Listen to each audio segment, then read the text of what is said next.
against? I have a pretty damn good idea. Whatever you do, don't stop until it's finished. Trust me. This ends now.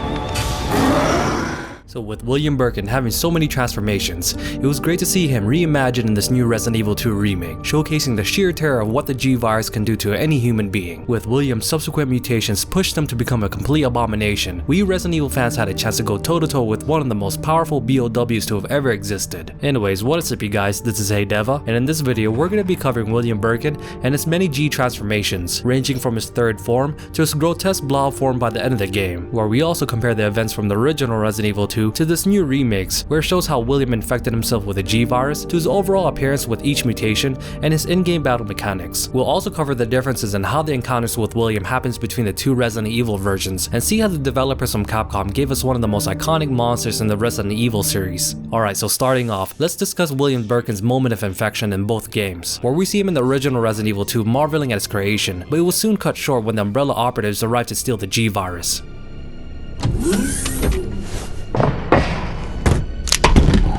There he is.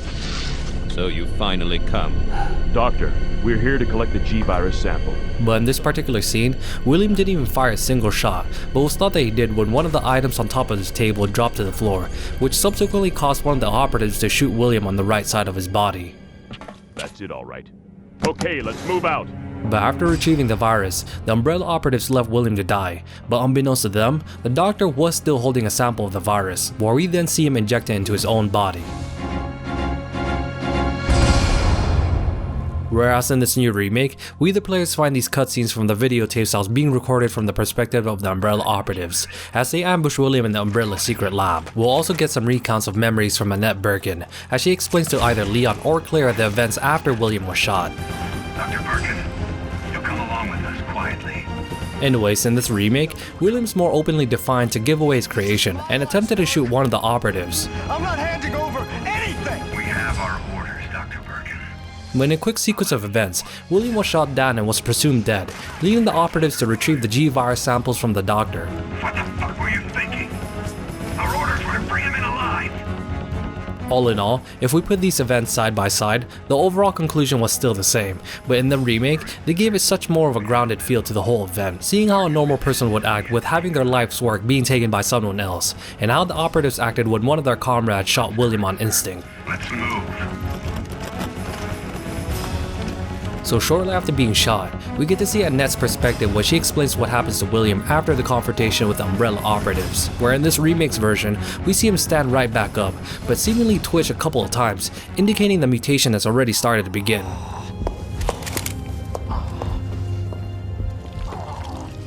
William! But what was missing from the new remake was the events after leaving the laboratory, because in the original Resident Evil 2, we got to see William pursue the soldiers until the sewers, where one by one, he would take out each of the operatives as they try to fend off the monster in front of them. Hurry! In the end, William will continue his rampage, where we saw him massacre all the operatives besides Hunk, giving us players one of the longer and better cutscenes in the game.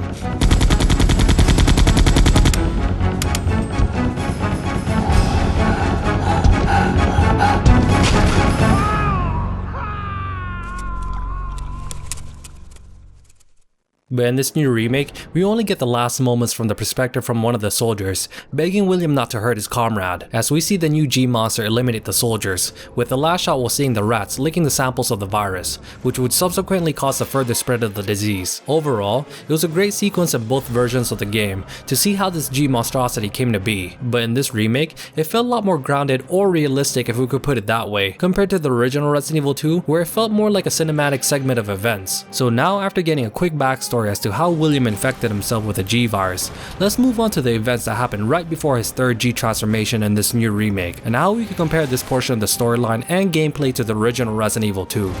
Your ass again? So in this new remake, we see William burst through the ceiling, which was a nod to his entrance from the classic version, as we have our protagonist leaving the west side portion of the laboratory. But what surprised me here was that William was still in his second G form.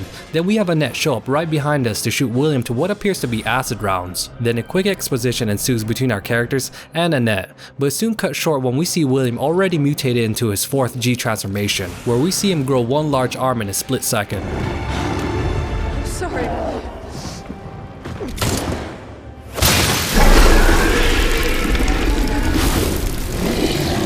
But we can compare this event in the original Resident Evil 2, where we had our characters waiting for the elevator lift to pick us up, but then we see William burst through the ceiling, already in his third G form.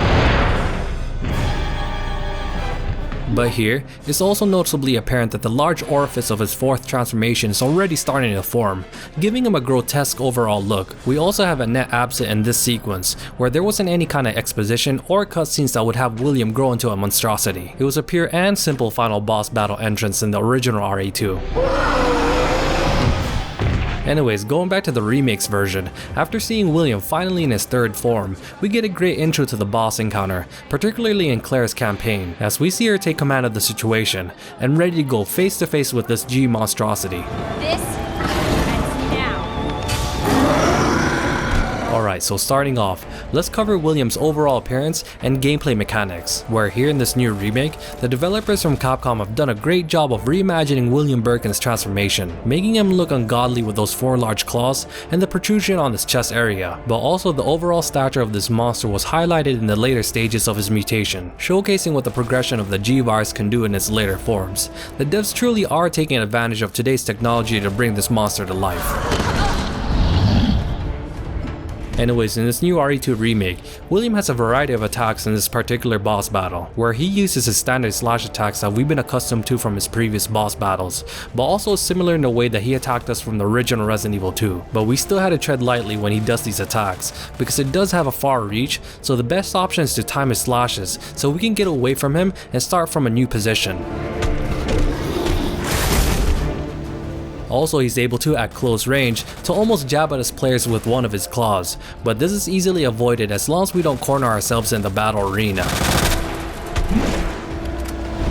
Alright, so moving on to his next attack. Not only does it require us to not only time it, but we also have to weave past it by either running towards the starting point of his attack, or making sure we have a large distance between us and the G monster, because with this move, he'll give a momentary pause before he lunges up in the air, and attempts to slam our character on all fours. But if somehow we're not able to dodge this attack, we have to make sure to have a disposable weapon, so we can escape the clutches of this monster.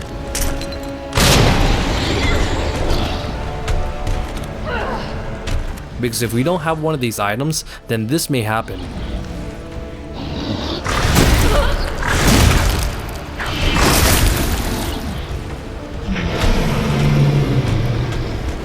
Alright, so the next attack that William can do is that he can run at us from a fair distance, covering the ground that we've made during the boss battle. Also, he's capable of either picking up one of the cylindrical containers or a piece of wall in the environment, and either chuck it at us or slam the portion to the ground. These attacks are fairly easy to avoid as long as we either stand behind the walls or keep our distance when he slams a portion of the wall down to the ground. Anyways, another great strategy to implement when fighting William is using acid rounds to help stop his attacks, which is both a great offensive and defensive tool against this monster. Because we can time his attacks by those momentary pauses that he gives before he slashes or lunges, so we can shoot at him at these particular times, which would cause him to stop and kneel for a short while, giving us an opportunity to run past him or create distance. Also, another great way to stop William in his tracks is shooting those G eyeballs throughout his body, either the main one on his right arm to the one on his back and left thigh, because if we happen to burst any of these eyeballs, this will cost William a stagger just enough so we can get away from him.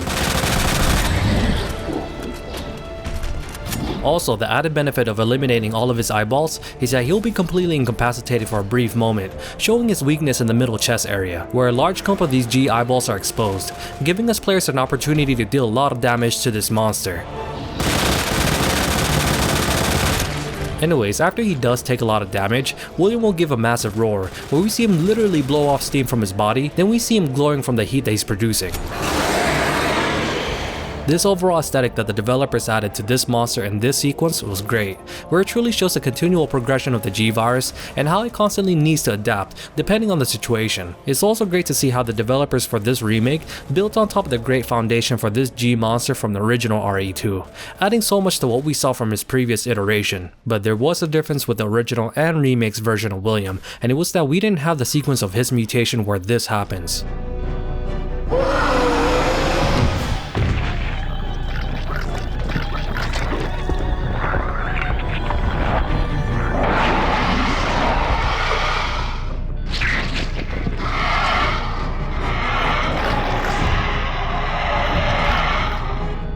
Seeing him on all fours, famously known as his dog mutation, which was absent in this particular boss fight in this new remake, but it was referenced slightly in the next encounter with William, but I'll get to that in a bit. Overall, this version of William's mutation in this new Resident Evil 2 remake was amazing, giving us a variety of attacks, and the overall feel of the battle was a grand spectacle, because after the boss fight, if you look around the environment, it looks like it was hit by a tornado. It just goes to show the sheer brute force that this monster can produce when fighting against our protagonist, showcasing what the potential of what the G-Virus can do.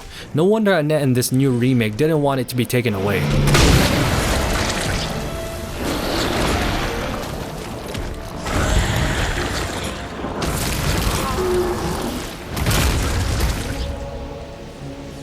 Alright, so let's move on to William's next G boss fight, where this time, he'll make his entrance while we make our escape from the Umbrella secret lab, where we see William on top of the turntable car lift, as he looks grotesquely different from his previous form, because now, we see the protrusion from his chest area from the previous form completely enlarged, showcasing the many G eyeballs in it, while at the same time, his overall body has shown the uncontrollable mutation that he's gone through due to all the damage he's received from the previous boss fight. He also appears to have lost the 2 extra arms in this version as well. Also, if we look at the models between his 3rd and 4th form side by side, we can see the distinct differences between the 2 versions, where in his 3rd form, he appears to be whole and more uniform with his overall body mutation, whereas in his 4th form, he appears to have overly mutated, and his bodily features shows the grotesque aspects of this transformation. Alright, so finally, let's move on to our battle with this monstrosity, with his initial move is to jump off from the top of the turntable car, trying to pounce on our character, but this is easily dodged at this segment of the game. Anyways, William in this form has a variety of attacks that we have to be wary of when going up against him, where he uses his standard slash attack, but this time, he goes about it in a more chaotic and wild way, trying to slash away at anything in his path. His next attack is when we see him get low on the ground, where he readies himself to lunge at us from any distance. Also, with this particular move, he is very fast at running towards us, so the best course of action is to get into an angle behind the turntable car so he doesn't hit us, because if we fail to put ourselves in an angle that is lateral to his attack, then we have no choice but to get hit by this monster due to his overall speed.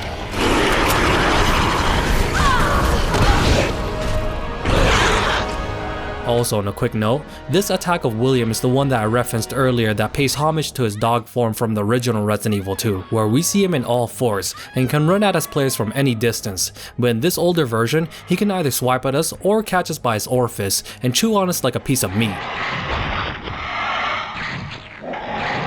Alright, so moving on to his next move, where we see William start to climb on the side of the environment, giving himself enough height to literally cannonball towards either our location or any portion of the map. But what I did notice is that if he does land on top of the turntable car, he'll again try to lunge at us from that height as well, so we just have to be on our toes when he does so.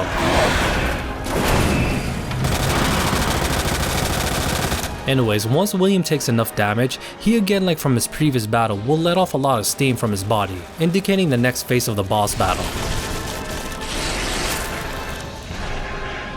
But instead of upgrading and becoming a more potent version of himself, we instead see William almost groveling on the floor, with his main mode of mobility is to drag himself with his enlarged arms, which in a way almost seems like his final resort to try to eliminate our characters, even if it means barely hanging on a thread. Overall, this boss battle with William and his 4th G transformation was great.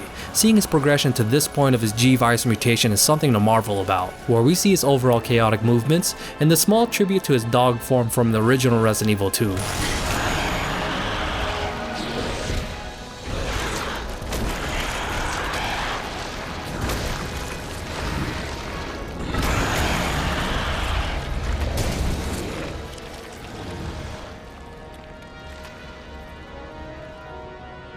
Alright, so let's move on and finally cover William's 5th G transformation during our escape on the train, where we can also compare this overall form with his previous iteration and how the events occur with this particular boss battle as well. Anyway, so with this new RE2 remake, we get to encounter William when we see Leon, Claire, and Sherry Birkin attempt to escape the Umbrella's secret lab. But this is interrupted when they feel a tremor, and one of our protagonists has to check out the back of the train, to only find out that William has completely mutated into this massive blob form that consumes the back portion of the compartment.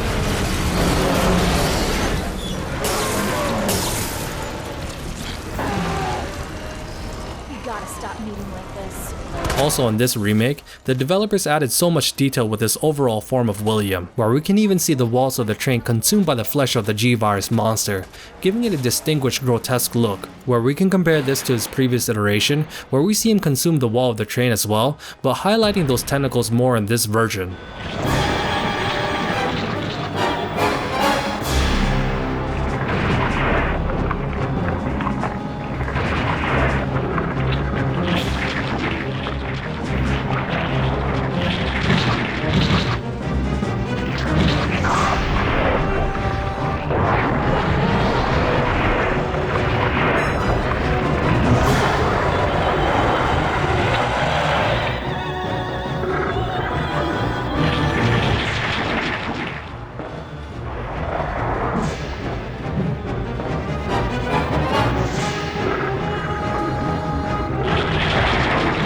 Anyways, in both games, the overall boss battle is the same, where we just have to unload as much bullets into this G monstrosity, but the difference is with each version of William's 5th transformation was the large G eyeball that would show up in the new remake, after William takes enough damage from our attacks. But once we finally are able to beat this version of William, instead of melting like he did from the original Resident Evil 2, here in this new remake, we either see Leon or Claire stab William's large G eyeball, then disconnect the part of the train that he was in, giving us a quick and swift ending to this G monstrosity. Give me your hand!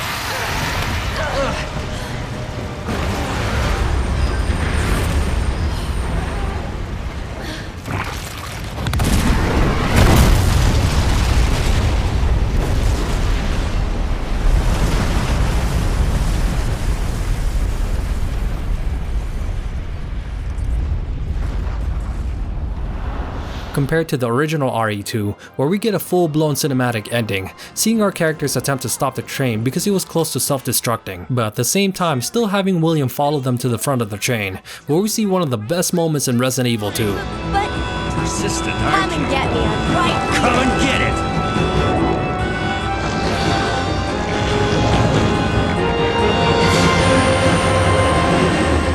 Anyways, with William's many G transformations and the overall gameplay that ensued when going up against him, which was your favorite and why? Please feel free to share your opinion on the comment section down below. I love hearing all the other Resident Evil fans' perspective on these monsters. Also, if you guys enjoyed the content, please feel free to leave a like and subscribe. Anyways, thank you guys so much for watching my video, and as always, you guys have a great rest of your day, and this is Hey DeVuH, signing out.